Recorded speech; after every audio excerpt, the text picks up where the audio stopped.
Lunes de la 30ª semana del tiempo ordinario. Lectura del Santo Evangelio según San Lucas.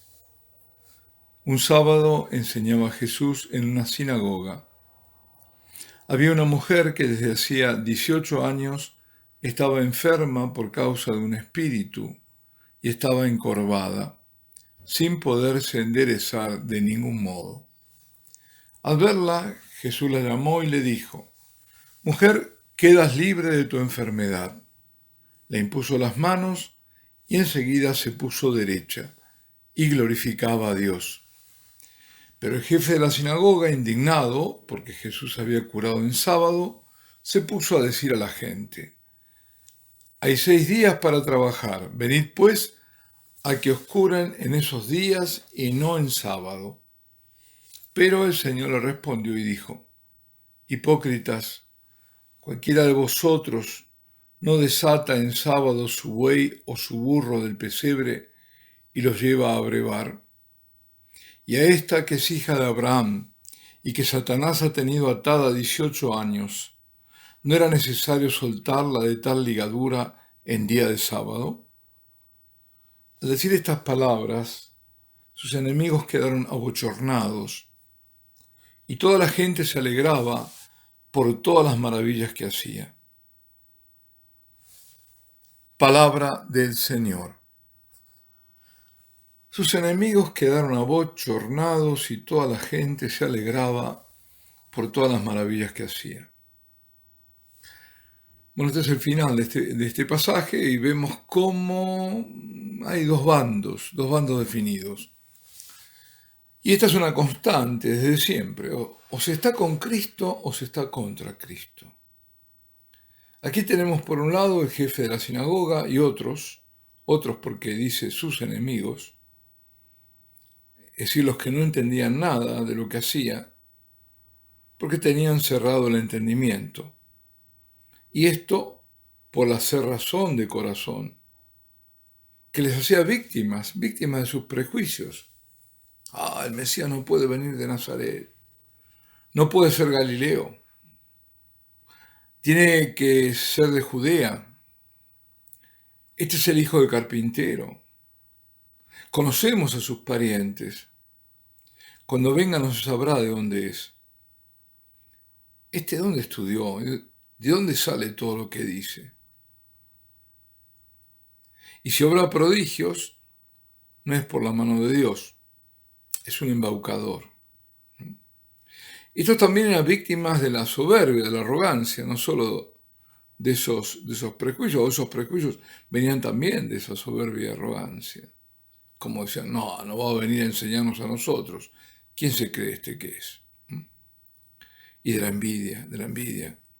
San Juan dice que lo matan por envidia. Hay que eliminarlo. Fastidia. Nos fastidia esta confrontación con él y que la gente lo siga. Entre los enemigos, muy tristemente, estará uno de sus discípulos, más aún, uno de sus apóstoles, que lo traicionará. Por el otro bando están los que lo seguían, los discípulos, los que lo buscaban, aquellos que admiraban todo lo que decía y todo lo que hacía. Y también hoy es así. Pasaron 2000 años, siguió siendo así, y hoy, yo diría, se ha recrudecido esta diferencia. Porque aquí no hay lugar a neutralidades. Si antes no la hubo, ahora menos que nunca. Hoy tenemos todo el mundo detractor, que es la mayoría. Bueno, hay una gran mayoría también que es indiferente, que también entra dentro de la categoría ahí, de los tibios. Pero hay gran parte del mundo detractor. O incluso estos indiferentes, si tienen que escuchar, escuchan a los que están en contra. Se inclinan por ese bando, que son los que los desprecian al Señor, los que se burlan, los que lo odian con ese odio que viene del mismo Satanás, que es un odio de origen preternatural, sino cómo se explica ese odio. Yo ahora tengo la imagen en este momento, distintas imágenes, en este momento que estoy hablando, me viene la imagen de las quemas de iglesias ahora recientes en Chile. Y uno se pregunta, ¿pero dónde estaban los carabineros? ¿Qué pasó?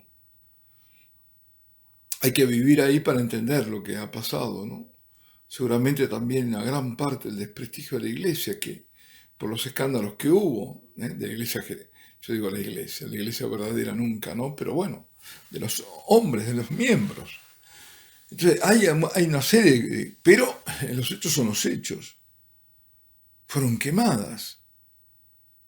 Y eso nos recuerda también la quema de Notre Dame. Y bueno, y como si nadie hubiera ocurrido, como si hubiera sido un accidente.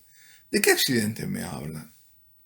Si lo hemos visto, esas vigas tenían más de 800 años, se cristalizan, es imposible. ¿Cómo van a hacer para prender fuego? ¿Qué, una chispita? Absurdo. Además se había visto por el tipo de llamas, que eran de altísima temperatura. Entonces, ¿pero qué pasa con todo esto? Nada, absortos. Es el mundo detractor. Es el odio, el odio. Es el odio que siempre, bueno, el que llamamos odio fide, el odio de la fe, pero es el odio a Cristo. Es este Satanás que tuvo durante tanto tiempo, 18 años, atada a aquella pobre mujer, encorvada. Es este Satanás que lleva esclavizado e encorvada a la mayor parte de la humanidad, aún hoy, y no se dan cuenta. Basta conocer cómo tienen los demonios paralizados, por ejemplo, a los budistas tibetanos, yo lo he contado varias veces y con lujo de detalles el padre Federico Hayton, aterrorizados, los demonios, como ocurre también con los que siguen el vudú y todo lo que es abiertamente demoníaco. Una vez que se meten no pueden salir de ahí. Sí podrían, claro, si reconocen el señorío de Cristo. Y esto ocurría con las religiones precolombinas, que debían buscar constantemente víctimas para saciar la sed de sangre de sus dioses, o sea, del mismo Satanás. Religiones falsas, demoníacas, de las que la Santísima Virgen, al aparecerse ahí sobre el Tepeyac, vino a liberar. Pero, lamentablemente hoy se vuelve atrás sobre supersticiones. ¿Y por qué se vuelve atrás? En la medida en que la iglesia pierde fuerza, el enemigo avanza. Ahí está el tema. Entonces, hay supersticiones, falsas creencias, la Santa Muerte, por ejemplo. Solo para dar un ejemplo entre tantos. Yo lo mencioné también el Gauchito Gil en Argentina.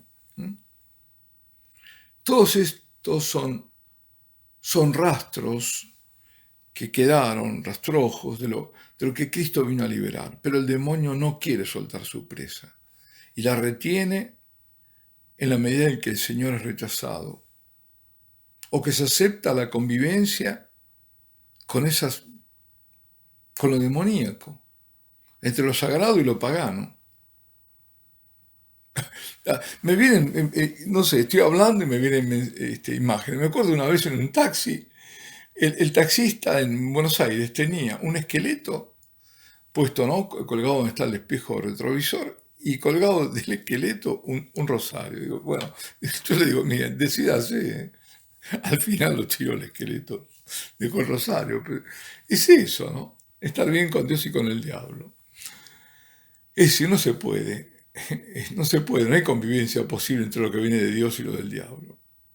Y la cosa a veces es muy burda, como esto que estoy mencionando, pero otras veces es sutil. Bueno, no mucho, no muy sutil tampoco, pero como cuando se trata de rescatar sobre texto de respeto de otras culturas, se ha dicho hasta que ese respeto debe ser tal de humildemente ponerse en actitud de aprender de esas culturas primitivas. Recordarán todo el instrumento laboris para la Amazonia. se hablaba de esas cosas. ¿No? Íbamos a aprender de esas culturas primitivas. Entonces ese es el pretexto de reavivar todo esto. Verdades ancestrales de orden antropológico que no deben perderse, que hay que conservar. El ejemplo de la Pachamama, el culto a la tierra, a la madre tierra, a la diosa tierra. Porque es un culto con rito y todo. Entonces, eso no puede haber. En el fondo se está o con Cristo o contra Cristo. El que no recoge conmigo, desparrama, dice el Señor. ¿Y qué desparrama? Desparrama la mentira, desparrama el error, desparrama la herejía, desparrama la condenación, desparrama la esclavitud. Los peores enemigos de Jesucristo, lamentablemente, no son los de afuera, sino los de adentro. Los que traicionan sus enseñanzas. Estos que hacen convivir una cosa con la otra, el mal con el bien, o disfrazar el mal de un bien. Los que tergiversan las enseñanzas, que las niegan o las corrigen entre comillas, claro. Pero los enemigos de Cristo serán no ya solo abochornados, sino derrotados. Y los amigos, los que siguen al Señor, se llenarán de júbilo ante su victoria. La victoria del Cordero, del Rey de Reyes, del Señor de Señores.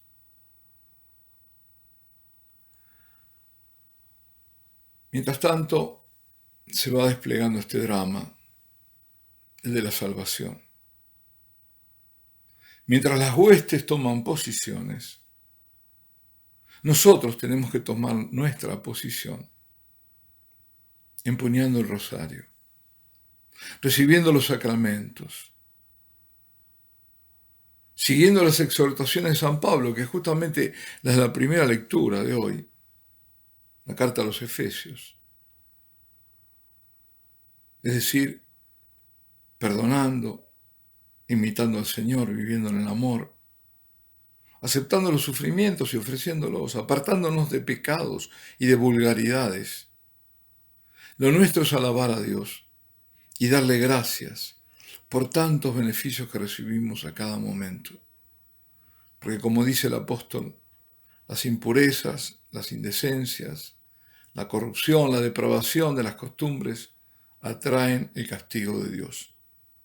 Dichoso, dice el salmista, justamente el Salmo 1, es el Salmo de hoy, dichoso quien sigue la ley del Señor, porque su vida será fecunda.